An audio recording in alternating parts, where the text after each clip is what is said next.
Hey, I'm Nick DiMatteo, and welcome to week 221 and video episode number 47. Good numbers of Music is Not a Genre. Each week I take a release from my collection or several. I discuss it, I give you my take on it, I throw in some interesting information and tidbits and stuff that has nothing to do with it maybe.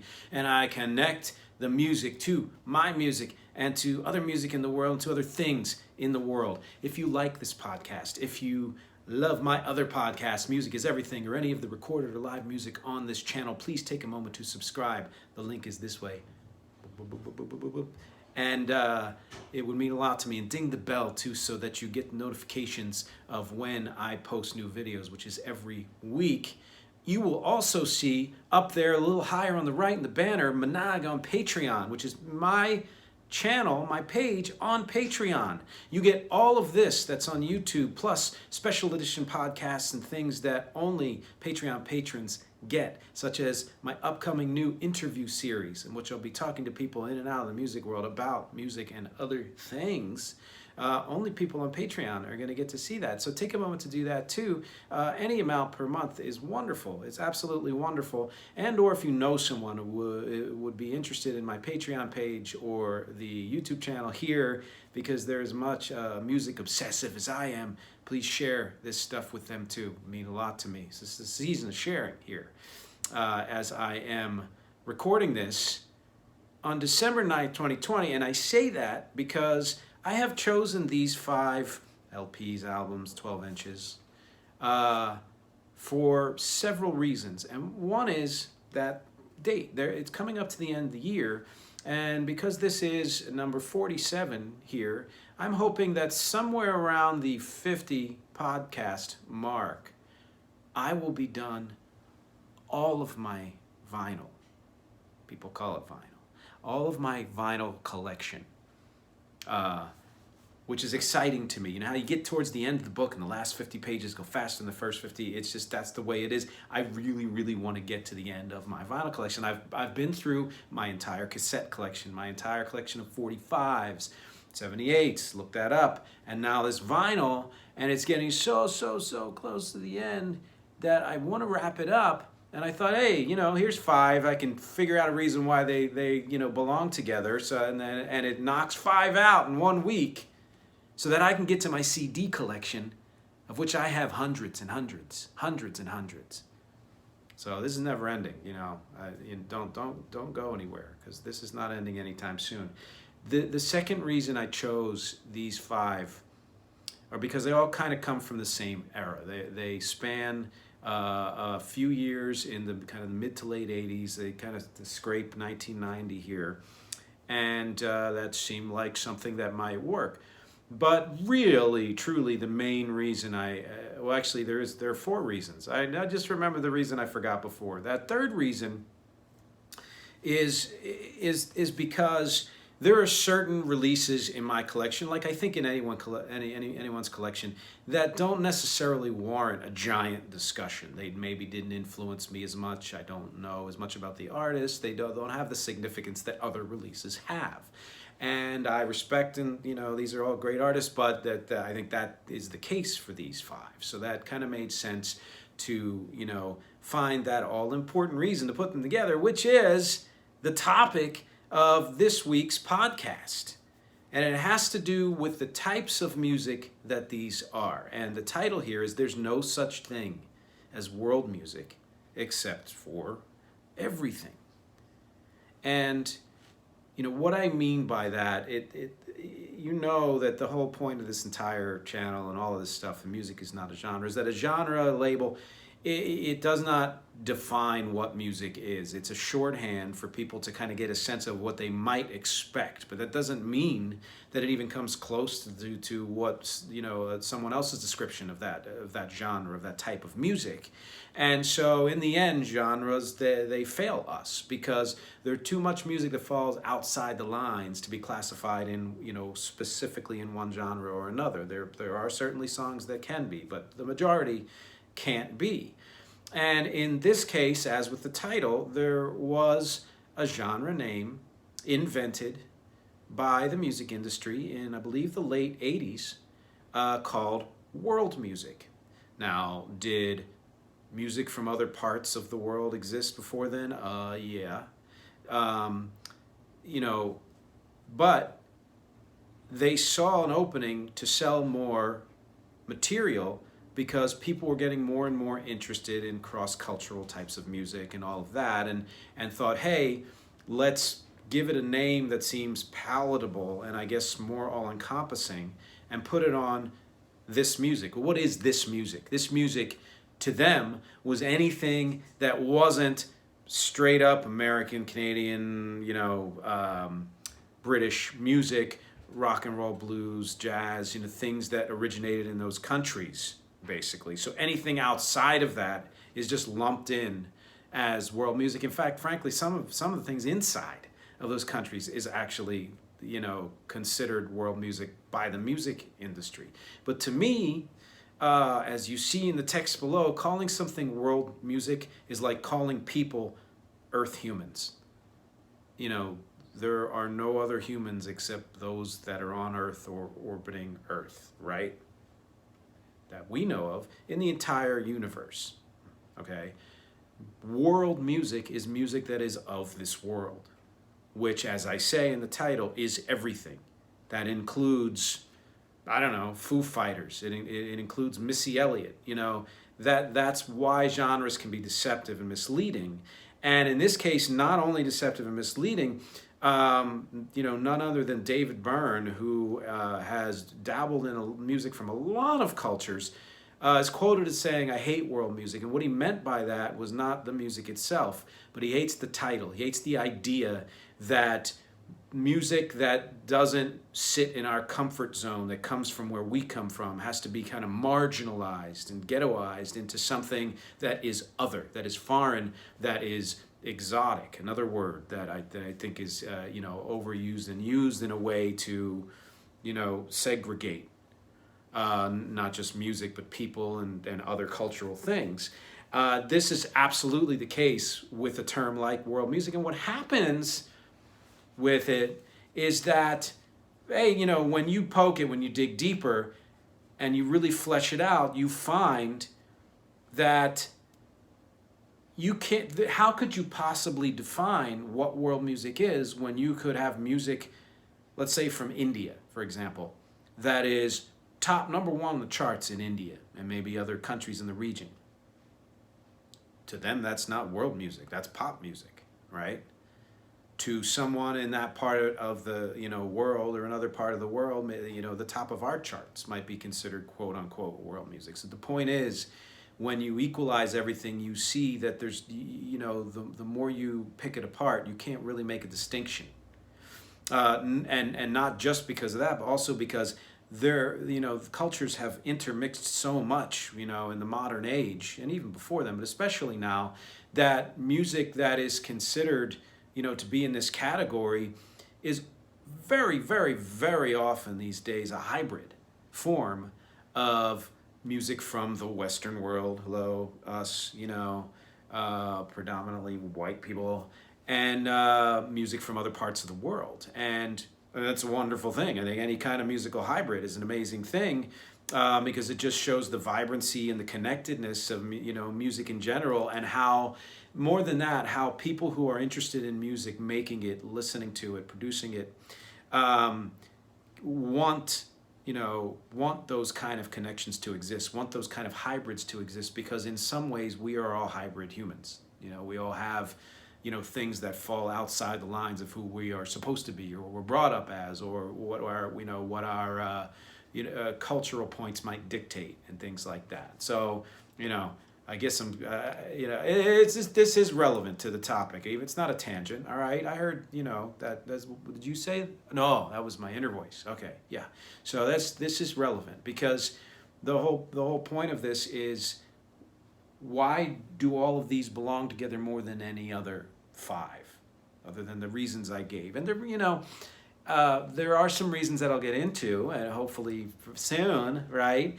But but that really kind of goes towards the idea that, again, genres are meant to divide. They're meant to categorize in a way that not only shuts out other types of music, but shuts out other types of people. And we are both victims and perpetrators in this, right? So we all bristle at times from exposure to something unfamiliar. We'll hear kind of music, or even sometimes a foreign language, or a way somebody speaks or dresses, or the way something looks, and at first, if it's not familiar to us, it might be off-putting. It might be intriguing too, but there are a whole bunch of, let's say, uncomfortable emotions and responses that you feel. But it's what you do next that counts, right? So do you say, oh, that's not for me, forget it, I'm not even going to try. It's not related to me in any way, which is not the case. Something is always related in some way. Or do you give it some effort and really dig into it and make an informed decision, and then say maybe, it's maybe not my cup of tea, but or you might listen to it and say, wow, I'm starting to hear things that remind me of this, remind me of that, and all of a sudden you're connected to it. And it's less foreign, and that can happen with things other than music, right? But that's something, that's the way in which we're participants in this. We kind of perpetrate this idea that a genre or a certain type of music only belongs to certain people or in a certain category. But we are also victims in that the powers that be, which in this case for music is the music industry and the tastemakers, have felt for decades, since the birth of the industry, that it's important to classify music so strictly that it purposely leaves out other people, that it purposely leaves out other types of music that might be tangential but less comfortable, familiarly fitting into that category. And it's been, kind of an open secret that most genre names, the big genre names, were invented by the music industry. Not all. Some musicians have invented quite a few names for music, and especially sub and sub genres and things beyond that. Absolutely. But in many cases, especially if you see a category in a music awards show or magazine or a record store, an online store, chances are that was probably invented by someone who was just trying to make money off that music, and oddly at the exclusion of others, at people who actually might be interested in that music, but they felt wouldn't be, so they needed to target market that crap, which is ridiculous. And I'm saying all this, and it connects to the material I'm actually getting to soon, because I went through it, like many of us have gone through it. There's still times where I'll hear something and say, whoa, less and less so, because the more you hear, the more familiar, even unfamiliar things are. But back in the 1980s when all this came out, and 1990 for this one, a lot of music from other cultures was starting to kind of infiltrate the pop charts. And it's not that it didn't exist before. It's that, yes, you heard music from Latin cultures or reggae or things like that in other decades, in the 60s and the 70s, and even before then you heard African, influenced music in even the 1930s, before the industry existed. In fact, there were forms of music that were so popular in this country that today you'd be like, I can't even believe that many people like that music. And it's not because it didn't fall out of popularity because people stopped listening to it, but it's because when the industry took hold, they felt that wasn't music that would sell to a wider audience. So they really kind of did dictate the flow of what became popular for a long, long time. A lot less so now because of the internet and the, podcasts I have on Patreon where I talk about the equalization of things and how the internet has done that. And that goes, triply and quadruply for things like so-called world music. But where was I? So when I listened to music like this back then, there were times where I'd be like, whoa, that doesn't sound like, I don't know, pick an artist, Prince or Bruce Springsteen or Innocuous or U2 or what have you. And might have liked it or been interested in it, might have known a little about it from other music that I had heard, and might not have known anything about it. But I know there was a part of me that thought, oh, that's, foreign music or foreign influenced music. And on one level, yes, that's the case. But on a greater level, there's, no difference between music that comes from let's say, Cuban influenced music, which is, you know, one of the artists here, or the, you know, island influenced music, like such as reggae, then music that comes from, you know, blues or country or things that originated in this country. And it takes growing and a willingness to grow to get past that. And artists like this helped. And, you know, I'm going to get to where that led soon, but let me get to this first, which is there are 4 artists here, 5 releases in chronological order. You have all the way over there UB40 with their album Labor of Love, which was an album of cover tunes, the entire thing. And it was the album that catapulted them to stardom with songs like Red Red Wine and I Can't Help Falling in Love with You, all, you know, made popular by other artists, Neil Diamond, Elvis. They started in 1978, British band, at a time when reggae and ska were huge in the underground in that country and would soon become bigger in the overground. And UB40 had a hand in making reggae bigger, you know. Were they the biggest reggae artists? No, you know, you're talking Bob Marley or Toots and the Maytals and people like that. But their ability to capture and popularize music like this out of a love for it, you know, not out of a sense of wanting to co-opt, that this was a genuine, and when you listen to the music and you know the makeup of the band, you realize that it comes from a genuine place, helped to popularize it in a way that it wasn't before. And that's them. The next one, so Miami Sound Machine, started in 1975. A lot of 70s connections here, as the Miami Latin Boys by Emilio Estefan, Cuban-born American, and, you know, eventually Gloria Fajardo, I believe her original name was. They met, she heard about the band, she wanted to join it, she became part of the band. Of course, they are now, have been, they're married and have been for many, many decades. And that's why her name is now Gloria Estefan. But at the time of this first release, one of their, you know, first big hits, which was, again, 10 years after the band started, Conga, the band was just called Miami Sound Machine for the album that this was on. And then you know, skip over this, when I'll get to this one, to the one from 1987, I think, Rhythm Is Gonna Get You. By then, their name had changed to Gloria Estefan and Miami Sound Machine because everybody realized how popular she was and what a great singer and, you know, front person and all of that stuff. But as you know, or if you don't know, you should know, they helped to super popularize Latin influenced music. So, you know, they're an American band all the way, and their music is very pop and dance oriented and has a little bit of an R&B influence as well, but all with Latin flavor, Latin percussion, there's so many, you know, elements there. And again, Latin music in particular had been a lot of that before Miami Sound Machine, but they blew it up. They just blew it up in the 80s. Another band who started in the 70s and blew up in the 80s is the band in the middle here, which I'm going to pull out, because let me show you these. So you have UB40, boom, down. You have Conga, Miami Sound Machine, down. You have this one. See how all of a sudden she's in the front, right? Rhythm Is Gonna Get You. It does get you, by the way. Just so you know, in case you're worried. You don't have to worry, it does get you. Then you have this one. The Jets. Not super popular, except at the time they were, when they had 8 top 10 hits in the mid to late 80s, including this song, the 12-inch of Crush on You, which I loved this song when it came out, and having been a DJ back then, it was a song that I wanted to play and kind of had to play when it was popular. Came out in 1986.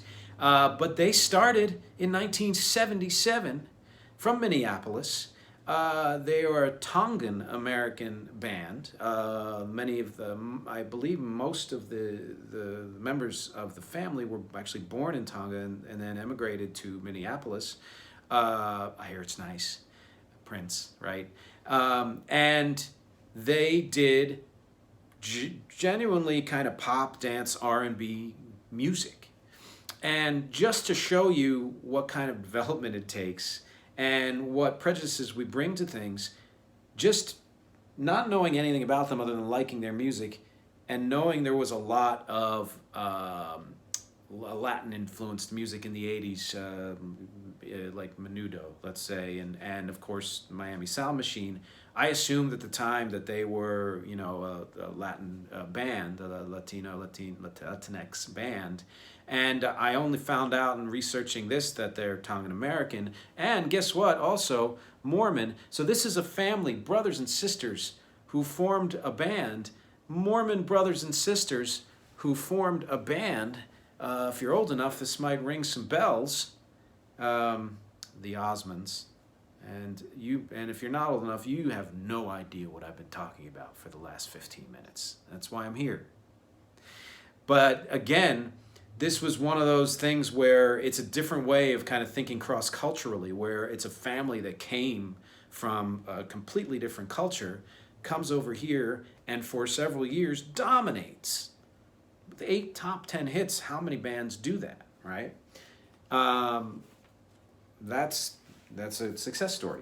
And then finally, you have somewhat of an outlier. It's from 1990. It's an artist named Nardo Ranks, who is from Jamaica and did a style of reggae called dance hall.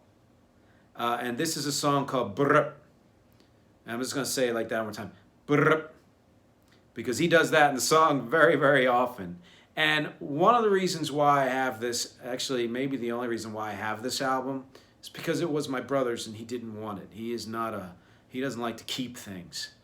And I collect vinyl, and it's not that I keep everything, but I was like, oh, there's some interest here, so let me get this. But it was a song that would have been played in a DJ set and everything. It was a very popular song at the time. He didn't have really any other hits or many more hits that I know of in America, but he's been popular in other parts of the world. And the thing is, all of these artists, they're all still out there performing the whole thing. Now, I kind of left a little bit I don't know, an Easter egg here as far as a hidden idea of where all this is going.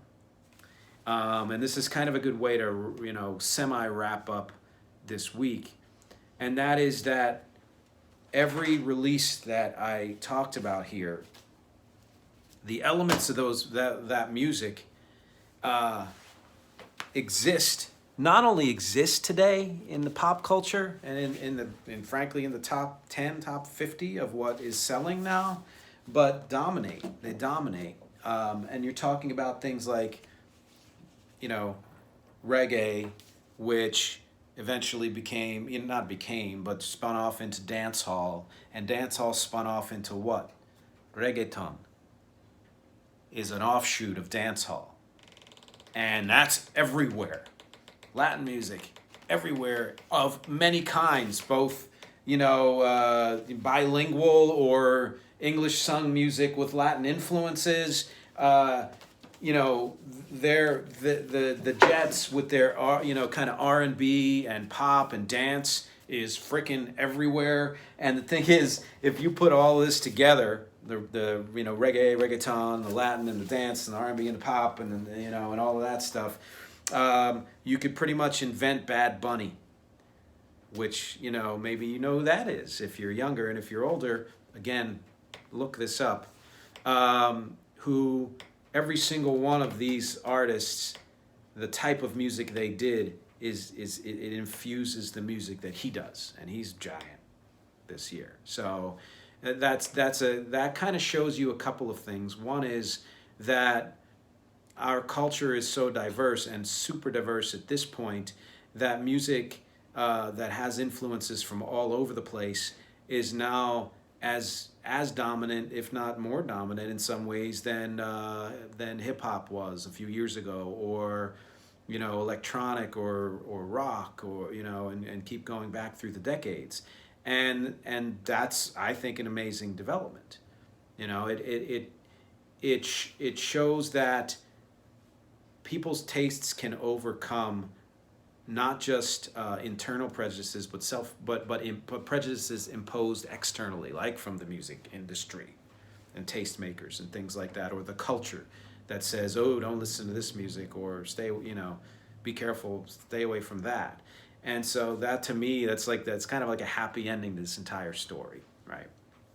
Now, having grown up with all of this music, I can't say I'm somebody who records a lot of music with, let's say, open and direct cross-cultural influences.